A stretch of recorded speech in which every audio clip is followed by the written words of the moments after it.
All right, folks, gather in here for a little Nebraska football talk here at the Voice of College Football on a Tuesday night. And we only are able to do this because of Greg Peterson's contributions here from Husker Online on Rivals. So head on over to Rivals Husker Online, check out what they've got available this week on Nebraska football coverage. And actually, as we discussed last week, right here on YouTube, you can catch Greg's work and the interviews, news conference clips, and practice footage right here on YouTube, Husker Online. Greg, how are we doing tonight? Doing good. How about you, Mark? Doing just fine. Good to have you here, as always, to talk Nebraska football. Everybody, please leave your comments, your questions, and your debate topics there in the live chat. We'll pass them on to Greg. And, of course, depending on the topic, I may have my opinion to offer as well. And keep in mind that Greg is donating his time here, so the super chat is available to you as well. So when looking at the football program as a whole, not this particular team, but the importance of continuing to vie for the top recruits and really market the brand and the image being what it is, facilities are what people look at primarily, along with a few other items. But the football program will go into a football-only facility here in the next few years. It's very impressive on paper or online. And that ground is going to be broken this Friday. Yeah, it's kind of exciting since, it's been a couple of years now since they announced this whole deal. Yeah, even Wan'Dale Robinson was like their poster boy for the thing before he'd even played a game here. So, yeah, finally they're going to break ground here, and so it's a big deal. And they're having a ceremony here Friday at 3:30 Central Time for the groundbreaking. So, yeah, it should be cool. We'll be there. It's not open to the public, but it's VIPs and media only. So. Yeah, we'll hear from a bunch of the big shots from around campus, and we're gonna start getting that thing going. And I see that Bill Moose was talking about that a little bit tonight, Nebraska's athletic director, and they're looking. What do you say? They need to get their pledges up to $80 million. That's what they were needing, and they surpassed that. So that's kind of why it's all moving forward right now. And, with the weather warming up finally, only in Nebraska it can snow, and a week later it's 91 like it was yesterday. So, yeah, they're getting that going, and they're still looking to get an additional $20 million that they'll need to get it all done once it's going. So It's good to hear they got their 80 million. I thought maybe they might be knocking on your door next, seeing if you've got any kind of like money like that laying around. Well, at least they don't have to, look for an extra home game there and cut Oklahoma trip out of there to save money. So, that's a good thing. Absolutely. So I know that because you addressed this a couple months ago with us, that you had seen maybe some type of virtual tour, just mock-ups online, that sort of thing. And when building these facilities, I've got to think that the bar is so high with these Taj Mahals that are being built across America that you're not necessarily going to outdo the other guy, but you're going to want to put something in it that makes it eye-catching or memorable, that we built this that overlooks the water or does this, or there's just this unique aspect to it. Was there really anything that caught your eye as being really kind of extra cool to the way this is going to be built out? Yeah, absolutely. And I think that's one kind of a cool advantage that you have. It doesn't matter what school you are right now, but if you're building something like this right now, use like Northwestern as an example of putting something beautiful up there.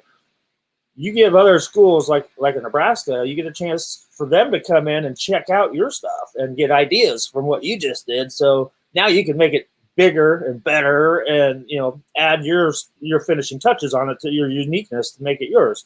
Now, that being said, what I think is really cool with the sketches of this and the online mock-up is just a complete glass observation, just like a whole building basically. It's like a whole side.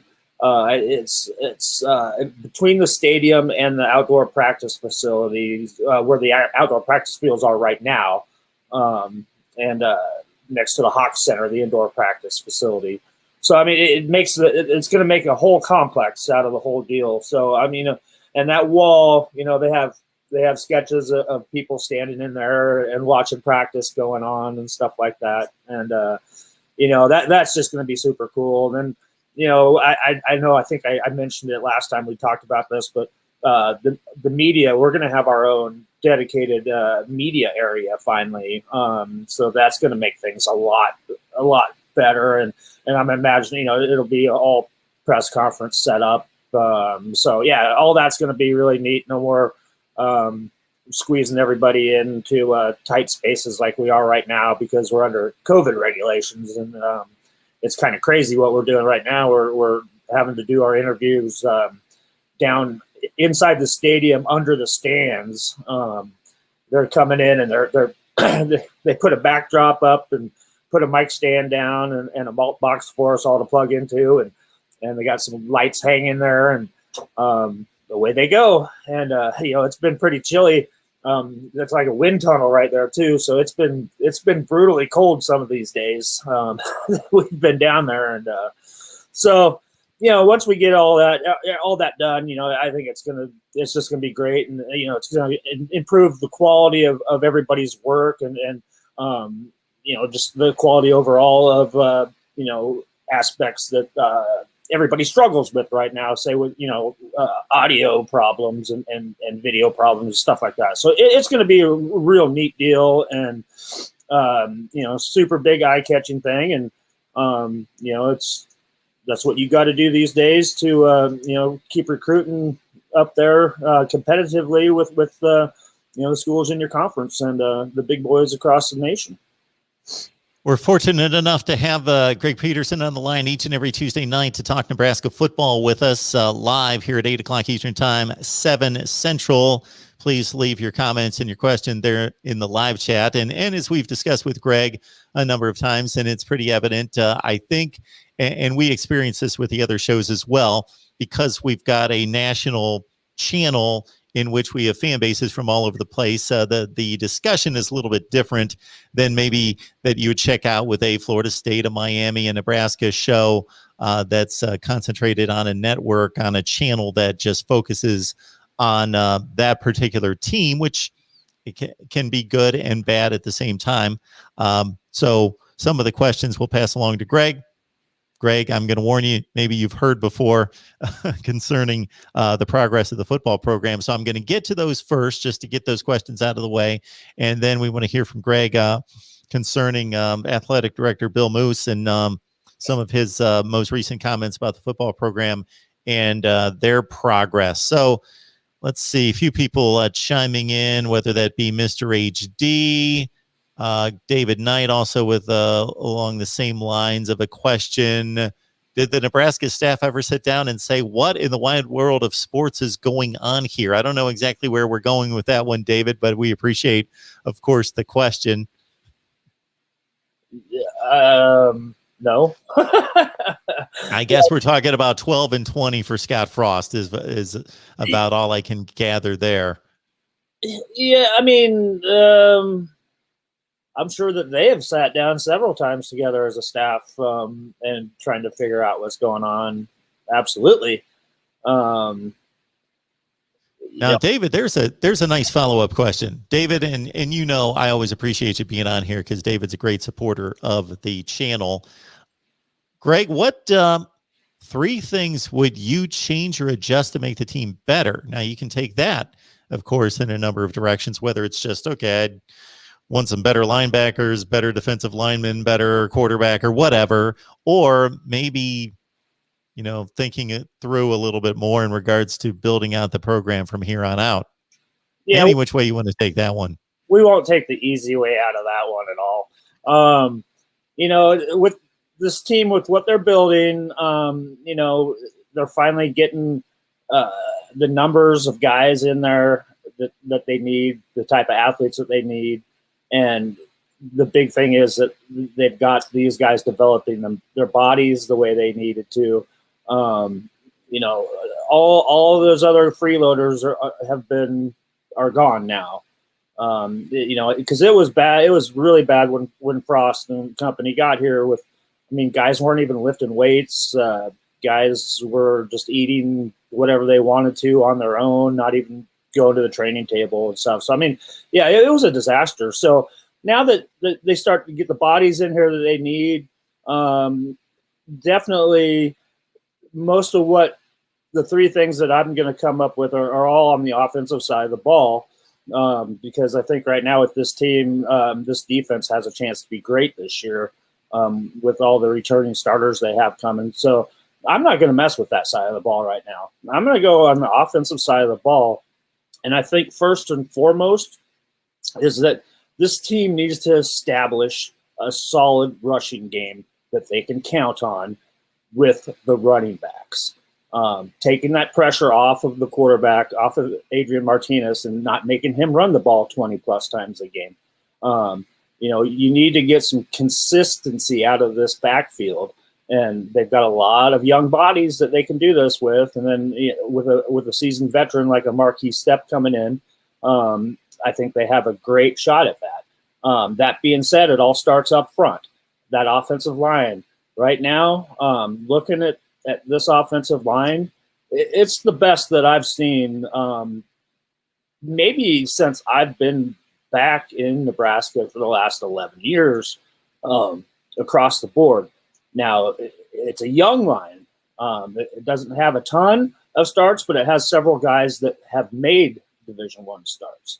And they look like, they look like a basketball team with the size of these guys. If things kind of gel the way they look like they might, you're looking at possibly them moving a Bryce Benhart into guard. And then you've got two big guys, 2 6'9" guys out there on that side when Teddy Prohaska develops. So this would be a very unique looking line and be good for several years down the road.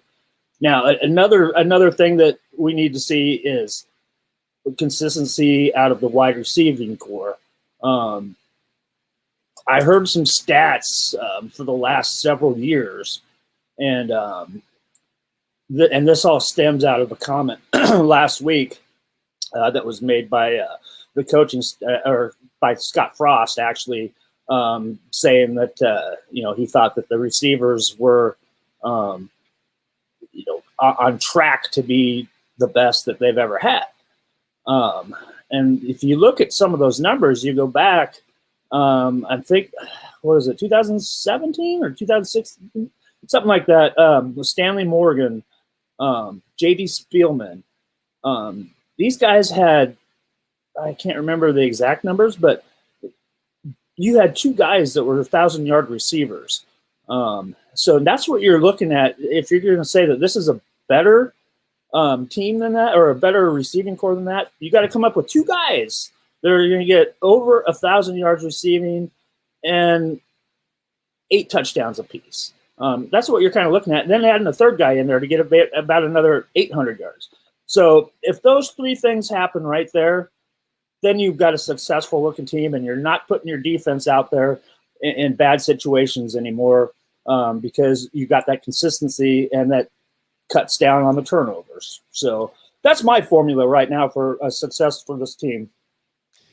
Yeah, they were really explosive at that point in regards to, they had some issues in regards to having the right guy at quarterback to get them the ball consistently. But J.D. Spielman and Stanley Morgan were nothing to sneeze at. There's no question about that. Right around the same time, they had Kenny Brett, who's pretty much the all-time leading receiver in most categories. So you had that year, you had a whole bunch of other guys too that only had like a 20-yard receiving year and stuff like that, 60 yards, something like that. So you needed to get a third guy in there. And I think that was a Tyjon Lindsey freshman year too, and he had about 80 yards or something on the year. So yeah, you've had a number of guys over the years, but you just don't have a bulk load of guys that are, putting up some of those big numbers. And, it looks like this is the year that you're going to start seeing that kind of, talent out there on the field and see some receivers that can really put up some numbers along with the tight ends. Absolutely. What was I saying? I said Kenny Britt. I was thinking of Kenny Bell. Bell. Yeah, you had me confused. I was like, yeah, I said Kenny Britt, and I was thinking Kenny Bell, who owns most of the major records. Yep. Yeah. No, Kenny was a great player. Played a little bit in the NFL and the XFL and all that good stuff. And he's back around town, I think. I'm not sure, but no, Kenny was a great player. He was put on a lot of good memories. I got to say, from an outside perspective, I am still a little concerned with the running back position. It looks a bit thin, and there's nobody that's proven. Marquis Stepp's proven. He's going to do the job to some degree. He's played enough at USC to show that he's not going to be wowed by the big stage, and he can play at that level. But in terms of being a super productive back in that division against those defenses, I'm a bit concerned, or just not necessarily that they don't have the players, but they're just unproven. Well, right. I mean, you've got a bunch of 4-star guys sitting there in your stable that all waiting to try to get, some playing time and prove their worth. I mean, after Marquis Stepp, and you don't need him to be a bell cow. You just need him to get some of those dirty yards, some of those tough yards in the middle. But Marvin Scott, he's probably had the most carries out of all of them right now, and he's a guy that he's progressing well and could end up being a feature back. You got Ronald Tompkins and Ramir Johnson, 2 guys that have been around now for a couple of years, and haven't not got a lot of playing time due to injuries and other situations. And then you got a Savion Morrison, same vote for him. And then incoming freshman Gabe Urban. So those guys are all 4-star backs that, a lot of talent, a lot of success in high school, and all guys chomping at the bit to get out there and to show them that they can be the next big thing here in Nebraska. Jacques Yant is the guy that splashed a little bit in spring camp, and certainly you've talked about him in the last few weeks, and Moonbot is on the bandwagon there too. Oh God, I mean, I forget about Jacques Yant, and it's because I haven't seen a practice since last Saturday. But my God, yeah, this guy, he's a guy. I mean, he had all kinds of Power 5 offers until his grade issues got the best of him, and holy cow, this guy is impressive. He's all of 255, 260 pounds, and he's fast. He's 6'2", 6'2.5". Just a big load, and I'm shocked about how he can move. And apparently he's been picking things up really well. And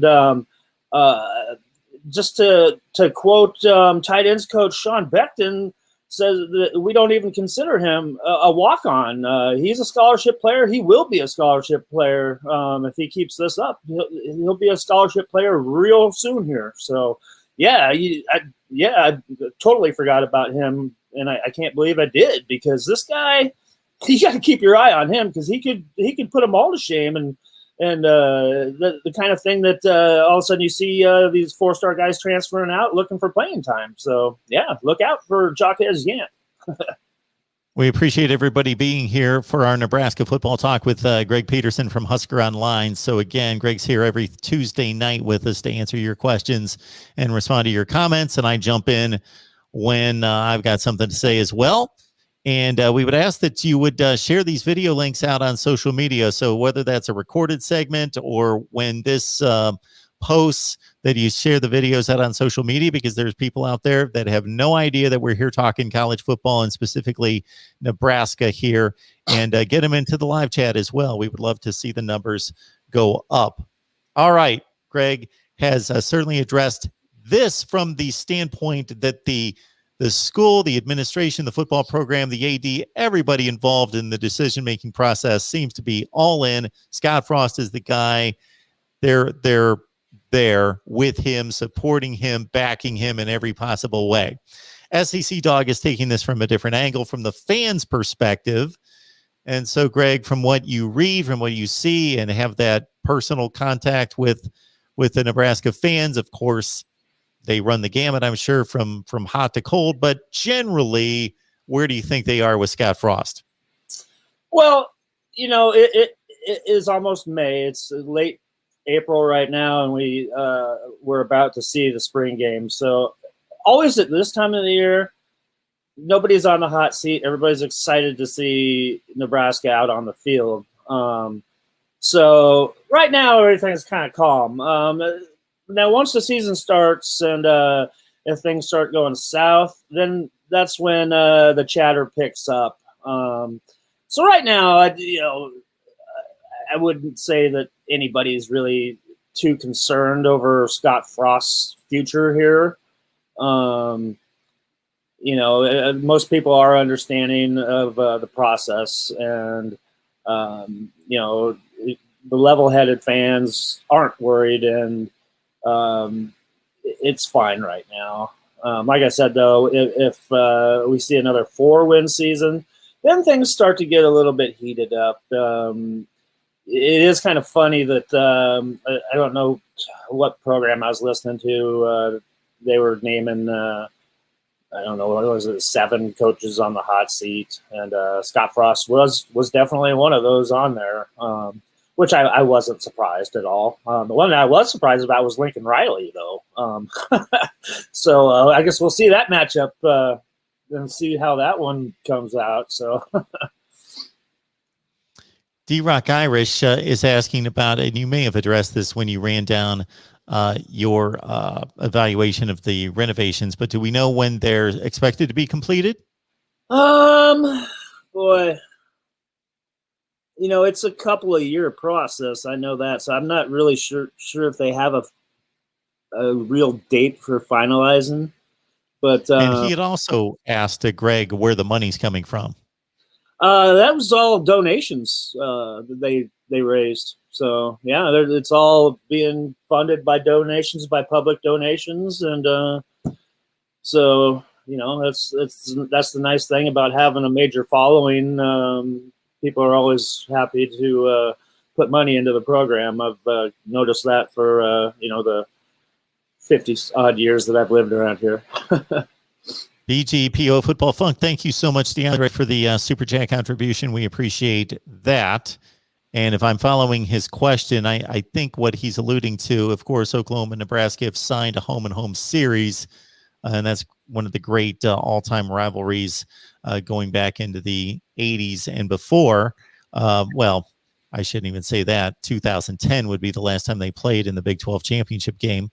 But it sounds like what DeAndre's searching for is whether there's talk about them getting together more often. Yeah, that's between guys way above my pay grade. I'm sure there is. I know both fan bases would love that, and most alums of both schools would love that, and I'm sure that anybody involved in the administration for both schools would love it. Now, that with the wonderful world of scheduling in college football, would that ever be possible? I don't know. That's the one thing that stinks, is that they're not in the same conference anymore. And, sooner or later, maybe Oklahoma gets fed up and seeks somewhere else, like they could have a few years ago when they passed up moving over to the SEC. But, yeah, I mean, I know everybody would love to see that, and it definitely that's a part of college football that needs to be around, in my opinion. Any of those rivalry games that we all grew up watching, including, your Michigan, Ohio State, and, your USC, Notre Dame, all of those, Texas A&M, Texas, Oklahoma, all those games. Those are all those were great rivalries that were going to happen every year. And I think is what it was a big part of making college football great. And definitely miss those kind of rivalries. Our man Navy Thomas is here. Now hey, this is oh, hey. Nice. All right. That's my boy. Now this is the second comment that Navy Thomas has made about me dodging phone calls. So I'm sorry, Tom, if you're really disappointed that I'm not taking phone calls tonight, but my goodness, I'm taking phone calls almost every night here. So I'm certainly not dodging them. I take way too many phone calls throughout the week. So we'll be back tomorrow night, Navy Thomas, with phone calls coming in at 8:00 Eastern time. So you can call in tomorrow night. I saw something online today about Thomas Fidone impressing in camp and being, the player that everybody expects him to be, that he may be a pretty big contributor right out of the gate. Yeah, we talked to tight ends coach Sean Beckton last Wednesday, and that's exactly what he said, is that, he's gonna play for them this year, and he'll be a guy in there and making some plays for him that he believes. He's really come on well, for a kid that should be getting ready for his high school prom right now. And he's been out there mixing it up with the big boys and really holding his own and learning the playbook, doing a great job there, and impressing. The biggest thing is the physicality, and he's been progressing well with that. And that's to be expected when you're still supposed to be in high school, and you finally get to sit down and eat the right way, and treat your body the right way. And I can't wait to see what he looks like in a couple of years, because he's already an impressive looking kid, 18-year-old kid that he's a wide receiver in a tight end's body, and he's that kind of a guy that down the road that you're probably going to see playing a lot on Sundays.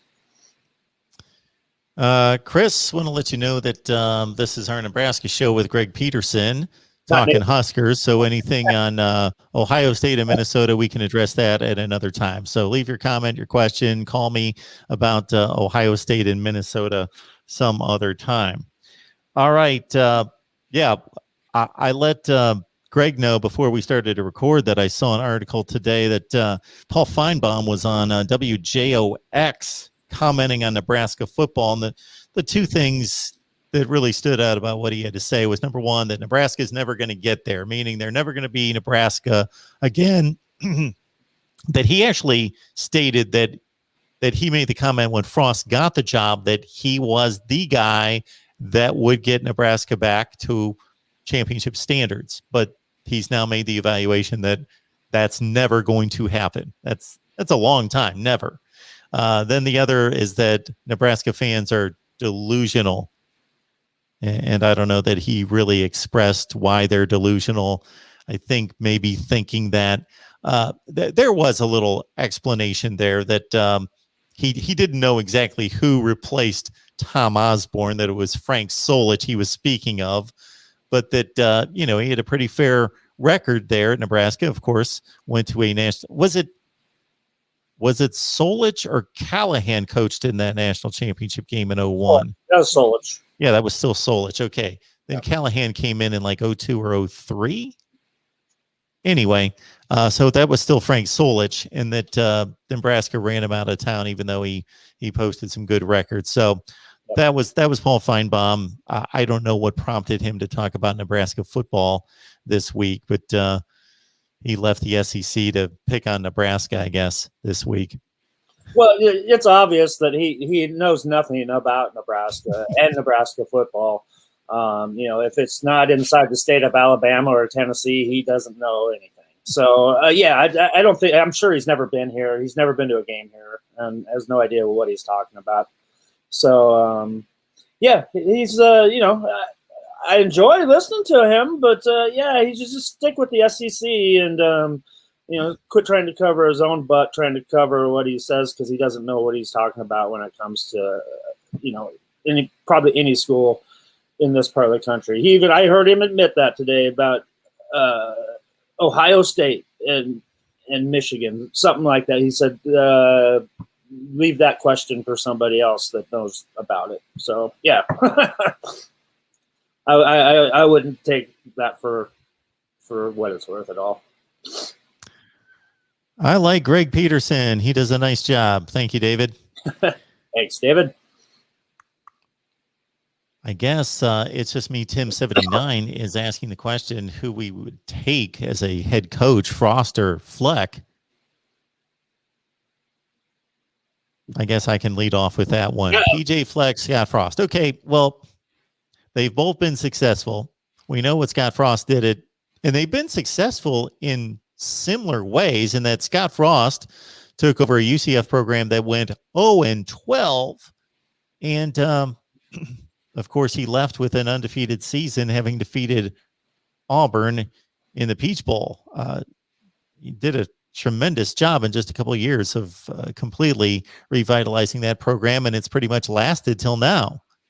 PJ Fleck, he had a year at Western Michigan when he took over there, and he tells it in a very comical way. And if you know PJ Fleck, and he's got that, that salesman attitude about him, but he says it in a very comical way. I think it was during a Big Ten documentary in which they were following him around, basically that he was talking about meeting his wife, and did you see that where basically she wanted to date him, and he's thinking who wants to date the Western Michigan coach who's 1-11 in the MAC.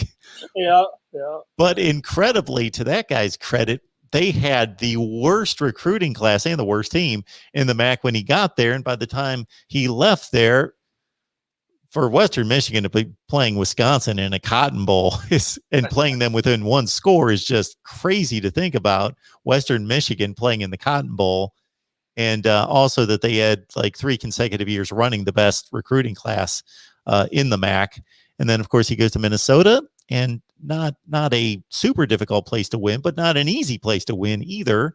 And certainly, he's going to have to build upon what he did 2 years ago. It's just 1 year. It might be an aberration, but I don't really think it is. I think, as we've talked about here, I think it's going to be fascinating to figure out and see who is fighting it out for division titles between Wisconsin, Minnesota, Iowa, Nebraska, Northwestern.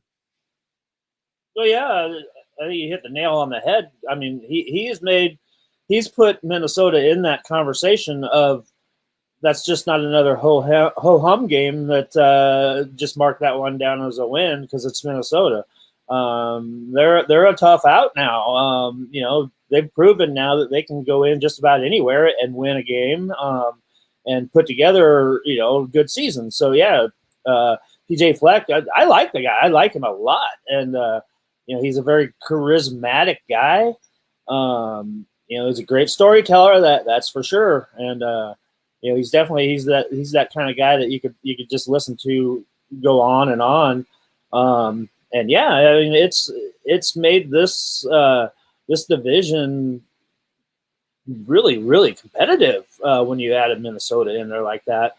You just had Northwestern, they won the division, and you throw in, Wisconsin and Iowa, they're not going anywhere either. So, yeah, I mean, I think this is going to be this year, especially. Take your pick at who's going to win this division. It looks like it's going to be a really tight race with about anybody can win it. And then you throw in Brent Bielema at Illinois to see what he can do there. So, yeah, we'll see. You forget about Purdue as well. So, yeah. Yeah, I just went through the teams that are currently winning, but it's not that Purdue or Illinois could not get into the fray. Illinois just built a nice football facility, and like you say, Brett Bielema is a proven winner in the Big Ten, and it looked like Jeff Brom was really taking off and doing something his first couple of years at Purdue, and they've leveled off the last 2 years. But of course, 2020 was a bit of a throwaway for most teams, only playing 6 games. George is asking, who owns more national championships, Nebraska or Georgia? I just looked it up to verify. I think I would have nailed this on the head, but Georgia's got 2, 1942 and 1980. And Nebraska, of course. And of course, college football fans understand that when we start talking national championships, it's not like counting up Super Bowls. The number of them are disputed and require some context. But basically, Nebraska's got 5 national championships, those in 1970, 71, 94, 95, and 97.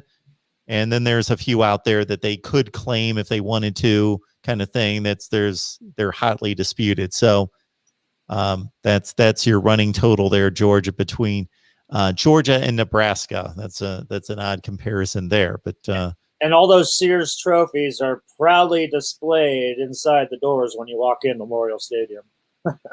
I bet they are, and they should be. Yep, absolutely. Those 90s teams were, my goodness, they were some of the best we've ever seen, and it came after years and years and years and decades of dominance, but since that 1971 team not being able to get over the hump. So I'm sure the elation in Nebraska when they won that 94 championship over Miami must have been something else. Oh, it was crazy. Downtown Lincoln just erupted. I remember, going downtown and O Street is the main drag in downtown Lincoln, which has all the bars pretty much. And you couldn't even, it was just a sea of people, just hordes of people broke off and broke into the stadium and ripped the goalposts out and walking down downtown Lincoln with the goalposts and everything. And yeah, it was crazy. It was finally that breakthrough for Tom Osborne that everybody had been wanting for him to get. I mean, not just players, but everybody wanted Tom Osborne to win one, and he ended up winning 3. So yeah, it was great. Greg had run down the status of Thomas Fidone and his prospectus for this year, and Greg certainly knows more about him than just about anybody out there, having scouted him for a long time. But Joseph is saying that Fidone's hurt. Did you mention that, Greg? But he's asking if he blew out his ACL. I really shouldn't say anything because Coach Frost will talk about this tomorrow morning. Okay. But I'm not sure where Joseph is getting his information, but he's pretty good. But no, we'll let Coach Frost talk about that tomorrow. Absolutely. Absolutely. Yes, SEC Dog, thank you for your question. And Z, yes, folks, do us a favor by starting to hit the like button. Do that as much as possible. So when you join, before you get all settled in for the Nebraska Football Talk or any of our live shows, please hit the like button. We would appreciate that. And certainly understand that Greg donates his time to us each and every week for an hour plus. By the time we coordinate things and so forth, he's donating more than an hour of his time. And so we would invite you to head on over to Rivals, Husker Online, and also the YouTube channel right here, Husker Online. Again, they've got news conference clips, player interview clips, and practice footage that you're not going to find anywhere else. And the Super Chat is available as well. So the spring game's coming up Saturday, May 1st, I believe is the date. What time? I believe I'll be able to find that on the Big Ten Network, hopefully. Yeah, 1 o'clock. 1 o'clock Central, Big Ten Network. Yep. So expecting 40,000 fans. Lucky 40,000 get in there. Usually, you usually see that Nebraska spring game with 80,000, but not allowed to get that many in yet. But Bill Moose did mention, I know that tonight on a Sports Nightly show, that they were expecting to get 100% capacity back by the start of the season. So, yeah, that's good news. That's good news for everybody now that some of these mandates are getting lifted, and we know that the dead period's going to get lifted as well. So it looks like we're in full swing now to get back into a regular season again. Yeah, so I've been checking out a ton of these spring games, and 40,000. I have not seen 40,000 or anything close to 40,000. Most of these teams have gone either with just the family and friends concept, or they've let in about what was kind of the guideline for most of these conferences during the season, which was about a quarter to a fifth, so about 20,000 in an 80 to 100,000 seat stadium. So 40,000 is pretty darn impressive. Well, they even said that they're going to allow 6,000 in for baseball this weekend, which is 75% capacity. So that's pretty good. Nice. Yeah. We've got our guy, D-Rock Irish, back on here. And D-Rock, you're going to be very happy to know that we had a recorded segment with John Kennedy of Always Irish that I'll release here in the next few days with Notre Dame playing its spring game coming up on a Saturday as well. So I'm going to be busy trying to cover all that, and we'll do some live streams on a Saturday. D-Rock Irish wants to know what the toughest stretch in Nebraska's season is. I don't know if you've got it pulled up there. I'll set you up. Yeah, go ahead. Set me up. Yeah, I'll set you up this way. Of course, they lead off with Illinois on the road. They've got a bye week very early because it's that odd scheduling because of the intended trip overseas to play Illinois. Buffalo's not going to be an easy game. That's a MAC game, but it's against what's been the better team in the MAC, a MAC contending team for the last few years. Then at Oklahoma, at Michigan State, Northwestern, Michigan, at Minnesota. That's certainly not easy. No. With a bye week, then Purdue. Okay. Ohio State, Southeastern Louisiana, at Wisconsin, Iowa. So for me, I'll start here. And Greg, again, until you find it there, I know it's kind of difficult to remember all those names consecutively. But I tell you, I'm going to attach Buffalo onto this because Buffalo's been a top-notch team in the MAC for the last 3 or 4 years. So Buffalo before Oklahoma, to not look ahead to Oklahoma when playing Buffalo at home, and then coming off of Oklahoma, having to travel to Michigan State, Northwestern, Michigan, Minnesota. That's a rough 6 games in a row there. Yeah, the whole thing's murder row, really. I mean, you don't really get any let-ups, and it starts, in week 0 that you've got a conference game, so and a road game at that. So that's critical right there to get off to a good start. You got to win that first game and, start building some momentum so that you can get into those tougher parts of the schedule. And, I'm going to go with that last, if I have to pick it in 4 chunks, I'm going to go with those last 4 games, that include Ohio State, Wisconsin, and Iowa. That's not going to be easy. And if you can't win one of those games, then you're not even in. You're not in the race at all. So we'll see how it drops. Because if they do start off the season, with a good record and playing well, and we'll see what they're made of right there with those games right there. Yes, it certainly would be nice. It wouldn't be accomplishing much because they should beat Illinois even on the road and beat a MAC opponent, Buffalo, but they almost definitely need to go to Oklahoma at 2-0.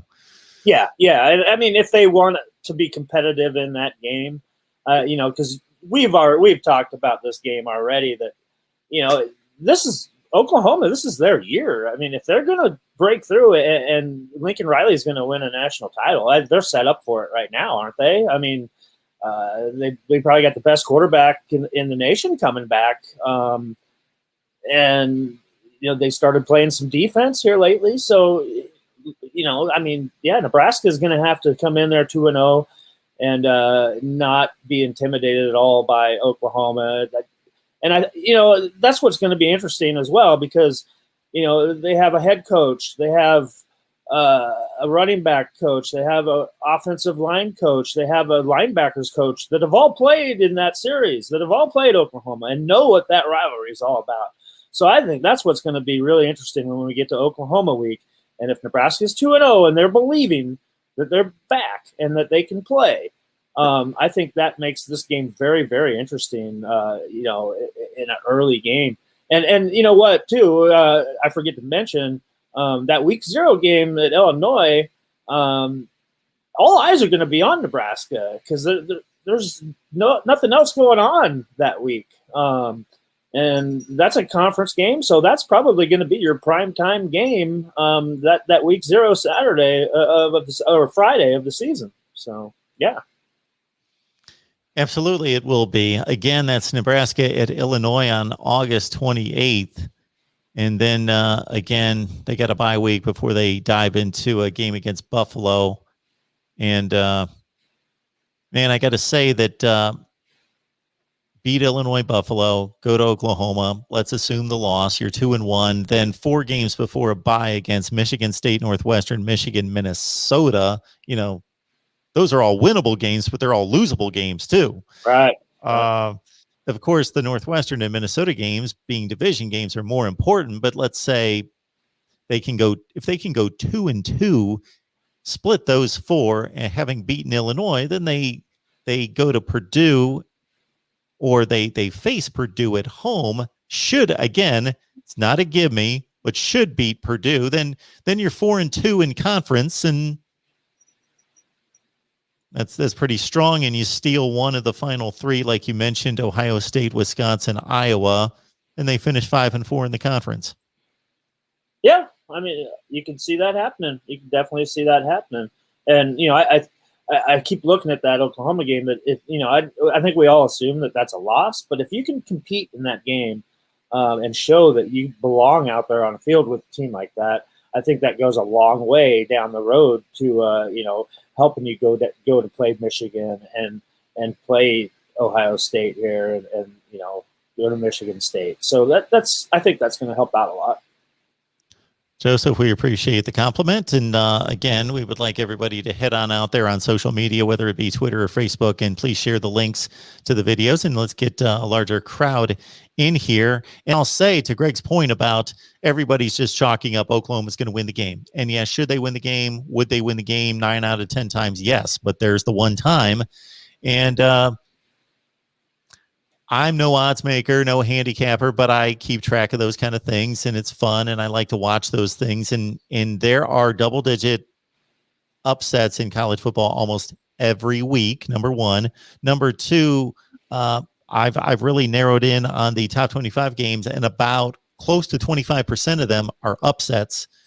And, Army went to Norman, Oklahoma a couple of years ago, and they took Oklahoma to overtime. Yeah. Wasn't that double overtime, I think? Yeah. Yeah. Absolutely.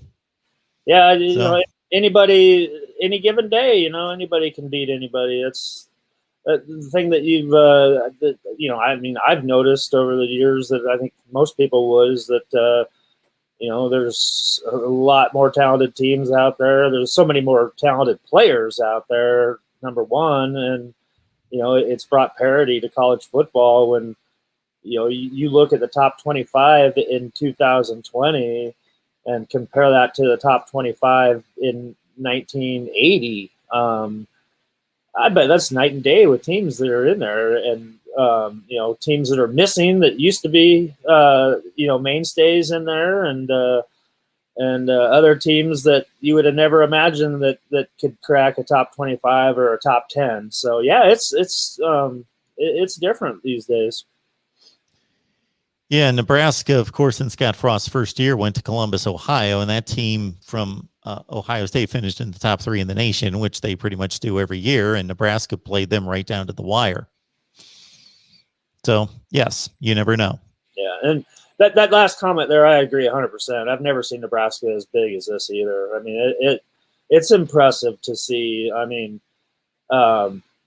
I would like to see, the elderly couple at the hotel entrance when the team bus arrives and the team gets off the bus and walks into the lobby, and I'm sure their jaws would drop just seeing the massive human beings walking past them.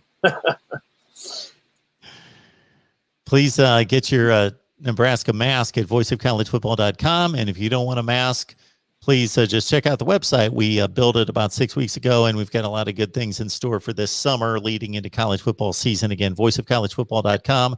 Head to the top of the page, register for free right there. We talk Nebraska football each and every week with Greg Peterson. Again, right here on YouTube, all you got to do is go over to Husker Online, and you catch press conference clips, player interviews, practice footage, great stuff on Nebraska football, and please share the links out on social media. All kind of recruiting footage and exclusive recruiting stuff. Also throw in there, going to go hit some AAU basketball this Sunday as well, and some pretty highly ranked recruits this Sunday. So yeah, a lot going on around here with baseball and spring game and AAU hoops. So it's a good time. Very cool. I will be back here tomorrow at 2. That's 2 Eastern for Ohio State Buckeyes Live, Florida State Seminoles Live at 6, and then a call-in show at 8. All right, Greg, we appreciate it. We'll do it next week, and hopefully have you come back on here, of course, to break down the spring game. Absolutely. Looking forward to it.